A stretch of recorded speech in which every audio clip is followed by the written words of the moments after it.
Hello, good morning. Good morning. And welcome to Unconscious Bias. My name is Baseemah Ismail, and I am one of Rutgers' senior instructors. I am going to be talking to you today about things that we oftentimes don't realize that we're actually thinking about when we're thinking about it. I'm pretty sure that some of you have already made some decisions about who I am. So I want to actually give you a chance to think through who you are. We're going to go around the room really quickly. I want you to share a little bit about who you are. One thing for sure, last night you stayed up really late and you said, I'm going to the Rutgers Showcase and I am so excited. There's 1, 2, or 3 people I definitely want to see. And so I'm just going to share with you that excited that you're in this session. I do want to hear what you want to get out of this session. So if you can just share your name, where you're from, what part of the state perhaps, and what you'd like to get out of today's session. Okay, so we're going to start in the front of the room. I will share I am past adjunct faculty for a couple colleges and universities. My areas of specialization are anthropology and sociology. So my front row always becomes my back row of the room because students typically will sit in the back and they think, oh, we'll never engage with the faculty. So in today's session, my front row will be my back row, and I'm going to start with you there. So who do we have here?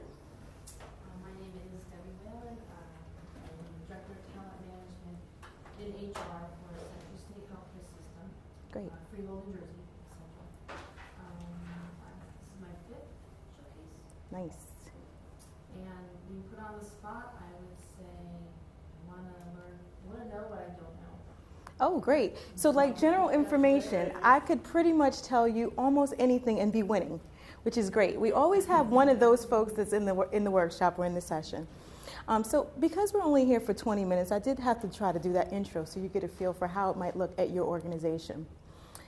So thanks for sharing what you came to get out of today's session. This is kind of what I thought we might share today. But based on what you're looking for, that's my report card for the end of today's session. So the things that are going to help me decide what I need to share, what I don't need to share, and what I need to provide resources for later, okay? We're going to cover the awareness of bias. Some things are intentional. So you actually are thinking, I'm going to treat people differently because of this. And then there are some things that are unintentional, and we're going to go over that. We also have micro-inequities. Are you all familiar with that term, micro-inequities? These are small sound bites of experiences that actually break a person or relationship down over time. So you might not even realize that it's happening unless you're that person who has experienced it over and over again. And then finally, we're going to talk about, because we really want to make sure our workplaces are positive environments for our employees to be, what's some appropriate and some inappropriate workplace behaviors that we definitely want to make sure we send out and highlight in our daily experience. So what is bias?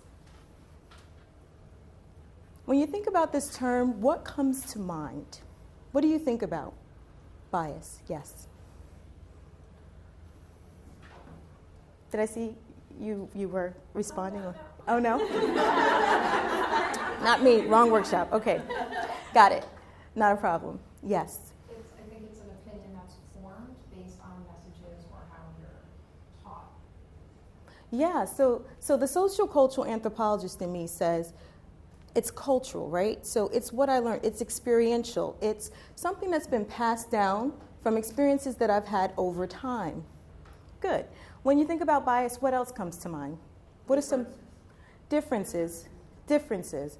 Right, so when I came in this morning, you looked at me and you made some decisions. What about me is like you, and what about me is not like you? And then think about in your workplace how that's happening every single day with employees. You look to the left, you look to the right. You make decisions about that person, and you hardly even know what you're talking about or what you're thinking about, because it's really a conversation with yourself. Most of the time, we try to encourage it to be a conversation with the other person. Let me ask the follow-up question. Let me lean in, smile, see you, rather than good morning, no response. Right? So ultimately, the issue arises when a bias positively or negatively impacts someone's experience, creating an unfair advantage or disadvantage for others. So realize that not all bias is bad, right? So, there's some things about being able to join in with others, but there are some challenges when those things create exclusion, disparate impact, or disparate treatment for the HR professionals in the room. So let's think about bias in a fun kind of way, because most of the time we don't think about this as a bias. So I'm going to go around the room real quick, and I just need to know how many people in the room were a firstborn? Okay, nice. Any lastborns in the room? Only one, okay. Any only children? And middle children? Anyone in the middle? Okay, good. So I have to ask you, just between you and me, did you look around the room to see who else was the firstborn? Yeah. Anybody? Yes. Okay. Did you look around the room to see who was the lastborn? Okay. Did you look and see who were the only children in the room? And by the way, I forgot to mention the middle children, but you guys are used to that, right? So we hear this often. We hear this often happens. Well, I just want you to know that you might have some thoughts or ideas about these groups. So if you're not one or the other, I want you to think about that other group. What do you think it's like being a firstborn? Just think about it. If you're a lastborn, what was it like being a firstborn? If you're a middle child, what was it like being the firstborn? What kind of personality characteristics do you associate generally with that group? What do you know for sure? For sure, right? About the other group. And then, do these characteristics hold true across all people? So I'm just going to put somebody on the spot, someone who has a preference for extroversion, okay? Really? Oh, I'm also a Myers-Briggs type indicator facilitator, so I'm clear about some things. We really want to make sure all the voices in the room are heard one way or another. So for one that has a preference for extroversion, self-identifying here, who can tell me what you know for sure about firstborns? What are their characteristics? What are they like? Yes? I'm an extrovert, so why not? And a firstborn. We are leaders, right? So you're the first right. to kind of have to pave the way. Mm-hmm. We won't talk about what the youngest kid gets out of that, but you're often more pressure. Okay. So I like the first statement, which was, we're leaders, okay? And she said, right, like, you know this. you know this, it's true. Okay, and then for those that have also a preference for extroversion, what do you know for sure about the lastborns? What do you know for sure? Anyone? Spoiled, wow. Wow. Okay. So I want you to do a couple things. One, if you're a lastborn, run that through your mind a couple times. How did that make you feel? Mm-hmm.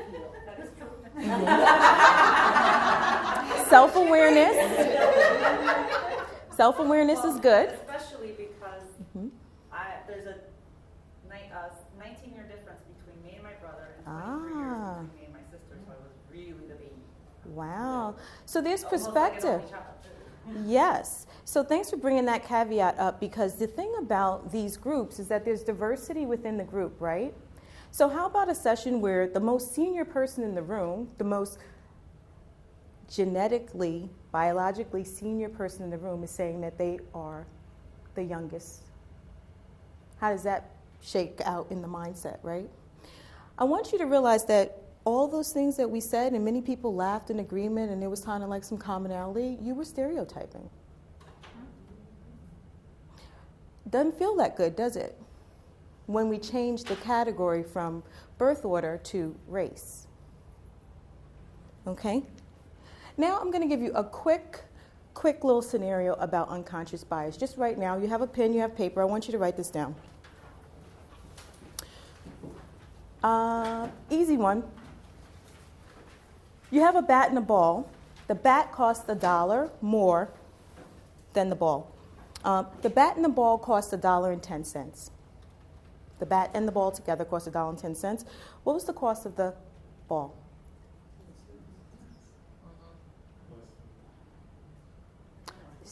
So a lot of things happened just now. Yeah. You asked us to do math. Yeah. So right. So I knew this was going to happen. There was going to be some people that said, "Oh wow, this is a math class. I don't know." There were going to be some people that were like, "Oh, 10 cents." I heard people say it. They were like, 10 cents. I'm going to get the answer. I'm going there. Then I heard someone say, It was too easy. What's the answer? 5 cents. So I want you to know that your unconscious mind is constantly working against us. It's constantly working against us because you just knew you knew the answer, but we didn't think about how to get to the answer. We made a snap judgment, right? And so this is what we're going to experience about undoing that snap judgment. So sometimes we have to take a pause. We have to think through, how are we making the decisions that we're making without us even knowing it? Are we unintentionally having consequences show up for ourselves and others? What are you doing in your hiring experience? Isn't it interesting? There was a study done in Scandinavia some years ago with an orchestra. So the orchestra was doing blind interviews after they'd noticed that most of their orchestra members were male. So what they did was they decided to put a curtain up, and after doing the blind interview, they realized that all of a sudden their orchestra became more female. So what type of bias, selection bias, right, was going on with this group? What were they telling themselves about those that would be good at this versus those that would not be good at this? I want you to know that my 20 minutes are up. But okay, I still have some time. I saw the 2-minute signal at least 4 minutes ago, but we're going to move forward. So how long is the class when you facilitate it for organization? So typically we do this session for 3 to 4 hours, okay? And really, if you want to get, we'll customize it to what is needed, but if we have to break it up into maybe 2 sessions, that's a possibility too. Maria's really good about helping to make sure that we get the value out of the experience for your team. In the workplace, people want to be fair towards others. You want to be do the right thing, right? But we wouldn't have had certain laws put into place if everybody was doing the right thing all the time. We also wouldn't have had those laws put in place if access was given to all people at all times. So it's important that we think about, how do we increase our awareness for unconscious minds? How do we make decisions and take actions that are more aligned with the values of our company?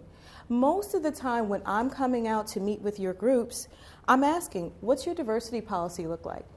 What's your harassment statement? What are you telling your employees about discrimination? What's acceptable and what's not? I want to know these things before I come to your location. Even today, this is interesting. When I arrived, I noticed everybody but me got a red folder. So I went to the table to find out what's in the red folder. I'd like to know what the people who are coming to my session have in front of them so that I can be checked into what the value will be for you. Okay? Most of the time, if I'm coming to a town I haven't been to, which is fairly, not popular these days because I've done quite a bit of travel throughout New Jersey, and I'll come spend a little bit of time beforehand to get to feel the feel for the city, the feel for the people. If I can pop in, I might, because it's all about that cultural awareness so that the people who are coming to the session get what they need to get. We want to make sure that people are not feeling singled out in the workplace. They're not feeling ignored. We talked about that person that comes in every morning and says, "Good morning," no answer. "Good morning," no answer. Almost every organization I've gone to and I've done a session, whether it be diversity, cultural inclusion, what have you, say that there's someone walking around who's ignoring folks. And how do you think that makes someone feel? Do they feel seen? Do they feel valued? Do they feel like this is a place I want to promote to have other people come to work? Probably not. Understand, though, that if this singling out, this overlooking, this ignoring is actually happening to one category of people, and it happens to be a protected category of people, taking a look at Title VII, taking a look at all of the new laws that have just come out, even linked to transgender relations, linked to lesbian, gay, bisexual, you have to really be careful about how you're presenting. And I say you because you are a reflection of the company, right? Or the organization. So what we do with each other, people are always watching. So let's increase our objectivity. What do we want to see happen in this place? We want to make decisions at work that avoid being swayed by irrelevant factors. So how nice the person looked as opposed to how well they did the job. Okay, we want to make sure that we are focused on sharing the why behind our decisions. Why are we making this decision? Why is it good for our organization? What assumptions can we avoid based on a feeling? Like, years ago, people were talking about fit. Oh, she's just not the right fit. He's just not the right fit for our organization. Well, what is that? What is fit? What tangible item can we associate with fit? In other words, the culture of this place. So what are the characteristics or the facets of this place that really will add value to making it what it is? And what characteristics or attributes does this candidate bring to our organization that supports that? Yeah. This is how we're going to do it, right? We're going to respond right away. If we see bias, we're calling it out. So after today's session, I always share this with people. I say, after today's session, I mean like 12:01. We all got the story. We know what we should and should not do moving forward, how to think differently, how to pause. So every employee went through this session, and we've got some agreement around how we're going to respond to uncomfortable situations. We have to help people understand why what they're doing is making us feel uncomfortable or making us feel like we've been offended. Ask questions. Be sure to say, you know what, Christina? Clarissa. Hey, when you said what you said, I wasn't really sure what did I hear what you said correctly? What I think I heard you say was, with intentionality, where people can actually hear your heart and realize that you're being sincere. Sincerity is really like the missing link in this whole diversity and inclusion and culturally biased kind of scenario, okay? Religious or cultural beliefs should not be used to deny anyone equality at work. So do you need to know that people have freedom of religion? Yes. And how we play it out in our organizations can make or break the next level opportunity for them. Just because expressions or words are commonly used does not mean that they are acceptable. I oftentimes say, if I have to be the person in the room that says profane language is offensive and people don't want to hear it at work, let me be that person. So after today's session, I want you to know, it could be seen as harassment, right? It can be offensive. People don't want to come to work and hear profanity. Use respectful language, no matter who's around. And don't cross boundaries in emotionally charged situations. I mean, really, you got to know there's certain topics that are just going to put a rise to people. Steer clear of those. And if it is a meeting where we're going to have that conversation, be prepared, be grounded, have some talking points, have a facilitator to help through that dialogue. So these are my final thoughts. Because at the beginning of today's session, you told me what? What did you tell me? You said, I came today, I stayed up late last night, I was like, I need to find out this, this, and this, right? So these are what we have to remember. Our brains are wired to make assumptions, right? Which, unfortunately, or fortunately, can sometimes be off base, right? So that's where that follow-up question comes in. We think it's an honest mistake, but science calls it a blind spot. So now that we know that this exists, What are we going to do about it, and how are we going to interact differently? Be mindful of your nonverbal. So are you sitting up straight? What message is that sending someone when you're slouched in your chair? What message is that sending someone when you have open communication, body language, as opposed to,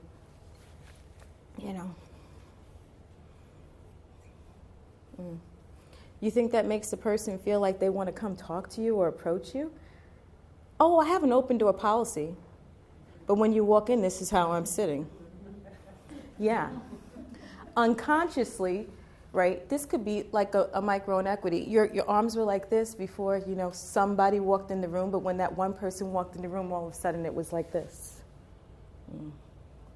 If you think that people don't know what you're thinking about them, how you feel about them, they know.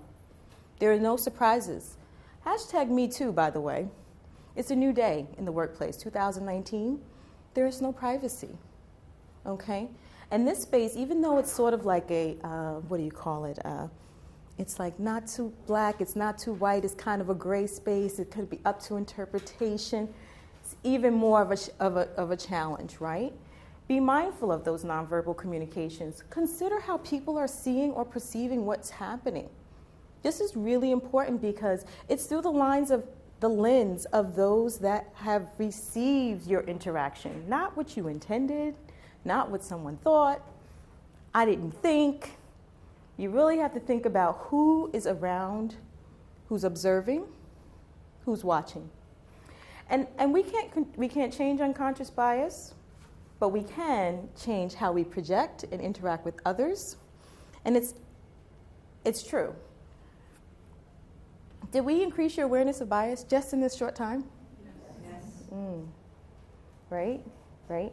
The mind has been expanded. So we also have here an increased ability to identify micro-inequities. Now that we know what it is, wow, how many times have we been doing this? Did you increase your ability to identify maybe some micro-inequities? And did you learn some ways to navigate some inappropriate behaviors in the workplace?